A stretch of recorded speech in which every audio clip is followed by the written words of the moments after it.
Like we went over last time, if you're a character in a horror movie, chances are thinking is not your strong suit. Horror movie characters are notorious for making the worst possible decisions in terms of survival, and today, we're going to be looking at another 10 horrible decisions made in horror movies. Number 10 is the death of Bill Murray in Zombieland. During the zombie apocalypse, the main cast stumble upon Bill Murray's house, where they discover that he survived by pretending to be a zombie himself. Bill Murray, you're a zombie? So the question is, why would you then decide to prank one of the characters disguised as a zombie during a zombie apocalypse when everybody is a lot more reactive and defensive, and the target of the prank has a loaded shotgun? For number 9, this dumb decision took place in the movie Cloverfield. As the pilot flying the last chopper out of New York City during the middle of the giant monster attack takes off, instead of flying in the opposite direction, he decides to fly he and his passengers straight into the path of the giant monster as it's being carpet bombed.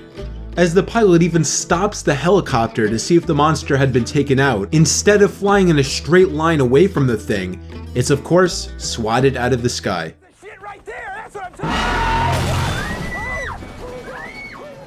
Just another mistake that could have been easily avoided by flying the helicopter away from the giant monster destroying the city. Number 8 comes from the Blair Witch Project. Heather, Michael, and Joshua, student filmmakers, set out to shoot a documentary about a local legend, the Blair Witch. Eventually, the group loses their way, and Michael, the holder of the map that the three had been referring to, admits that he threw the map away because he thought it had become useless. Come on, seriously, if you have the map, I just want to know that you have it. I kicked that fucker into the creek! I fucking hope he's kidding. The one thing you would never want to do is throw away the map that you need to navigate yourself back into society. He not only threw the map away, he kicked it into a river and began to laugh about it maniacally, leaving he and his group completely lost in the middle of the woods. The pure joy on Mike's face when he announces to his friends that he has, in a moment of childish anger, rid the group of their only possible means of survival and navigating their way back into society is simply dumbfounding. Number 7 comes from the movie When a Stranger Calls, and this has quite a large selection of stupid decisions, but I'm only going to be mentioning a few of the bigger ones. First and foremost, when Jill, the high school senior hired by a rich couple to babysit their 2 children for the night, keeps getting suspicious calls from a man asking if she's checked on the children. Hello? Have you checked the children? Instead of calling the police right away or attempting to take the children and immediately drive to a safe place, she continually picks up the phone, entertaining this creeper's game who obviously sees what she's doing. Hello? How are the children? Moreover, as Jill runs outside to a trailer across the property hoping to find one of the couple's sons in there, for the record leaving the 2 sleeping children completely alone in the house, she decides to bring a flashlight with her and completely expose her current position even though you can clearly see there's enough light around her to easily navigate the woods without it. And lastly, perhaps the killer is the dumbest one in this movie, as instead of going in for the kill as soon as possible, he decides to mess around with the girl by making a bunch of 5-word prank calls, apparently not realizing the girl would obviously call the police given the situation, and give them plenty of time to arrive and eventually make the arrest on him that the entire audience saw coming.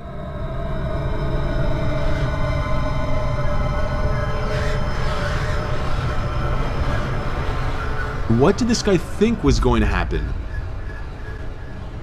Number 6, watching the tape in The Ring. Similar to the mistakes made in The Cabin in the Woods, The Ring just goes to show that haunted objects should not be taken for granted in horror movies. You'd think this is fairly common sense, but apparently there are enough people in horror movies that are too curious for their own good. Take Rachel from The Ring, for example. Despite warnings not to watch the tape and the fact that her niece, Katie, mysteriously died within 7 days of watching the tape, she ultimately ends up watching the entire tape herself. 7 days. While Rachel does not lose her life since she made a copy of the tape and quote-unquote spread the word of the tape to Noah, her curiosity-driven decision ultimately leads to Noah's unnecessary death.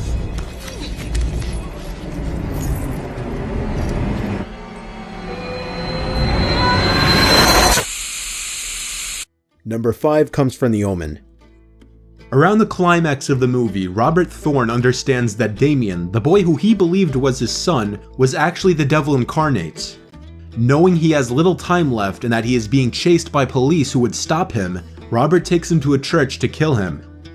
When he gets to the altar, instead of killing him quickly to ensure it's done before police arrive, he stalls by saying an excessively long prayer. Our Father, who art in heaven, hallowed be thy name. The police, as expected, catch up to him and shoot him, and he fails to kill Damien. Stop!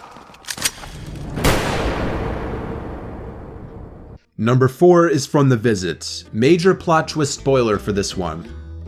During a visit with their grandparents, who they'd never met before, Becca and Tyler start noticing their grandparents are acting really weird.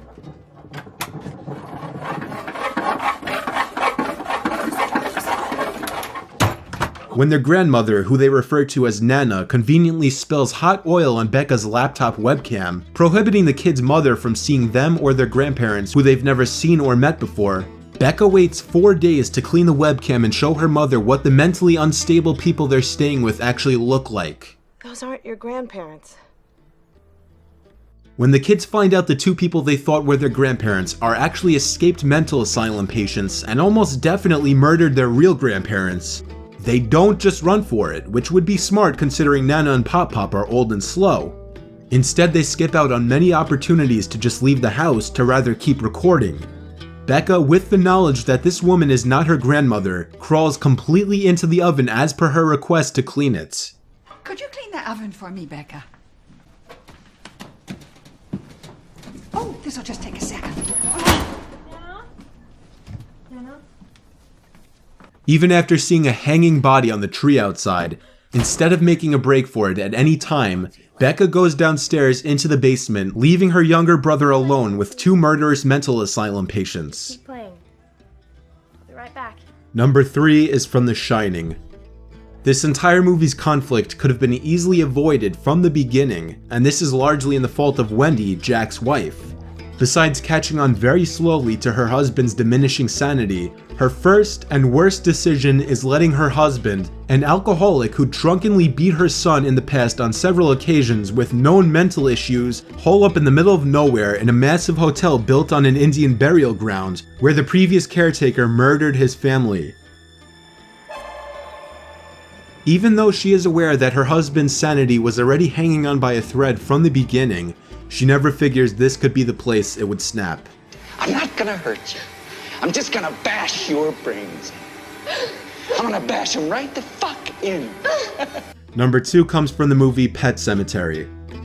When the family cat is killed by a passing truck, Louis is told of the mysterious powers of a local graveyard by his new elderly neighbor named Judd. Judd recommends he bury his cat at said cemetery and his cat would be brought back to life.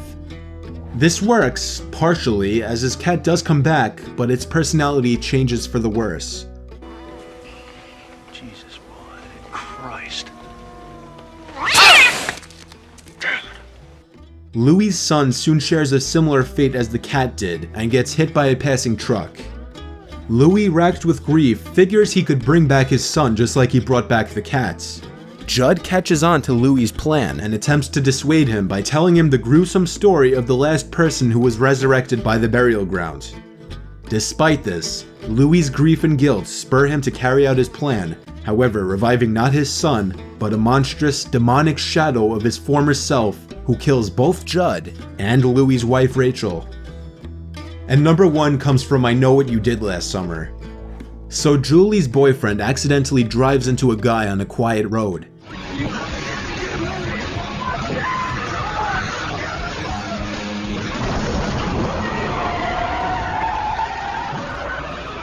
There are 3 witnesses, all of them are completely on his side and no alcohol is involved.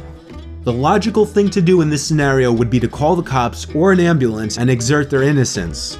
The worst decision would be to take the body and hide it while failing to check if it's even still breathing.